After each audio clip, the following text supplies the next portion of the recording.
Hello, everyone, and welcome to the Tip of the Week. I am David Lewis. In nature, the power of energy has the potential for affecting things in either a positive or negative way. It works the same way when we are talking about the energy we exhibit and use during the process of selling a car. It can be either beneficial or destructive to the process. That is, depending on how it is used and how it is perceived by the customer.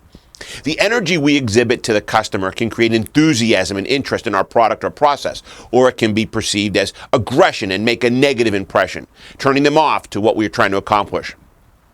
Inspirational selling is in large partly knowing how to use the power of energy and emotions to create enthusiasm that motivates the customer to want to buy from you. Too often, the car sales process involves negative energy that makes customers defensive and fearful and removes any desire they might have to want to deal with us in the purchasing process. Often, salespeople use their energy to create a whirlwind effect on the customer, hoping to impress them with their words or a slick sales process designed to overwhelm and control them to do what we want them to do.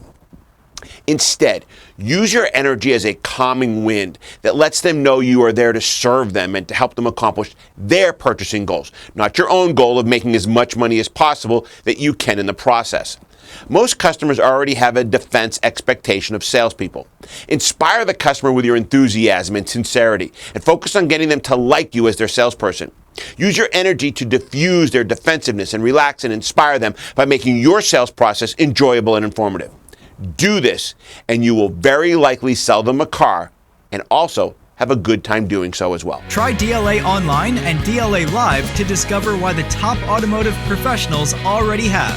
For more information, visit our website at www.davidlewis.com or call us at 321-435-6000.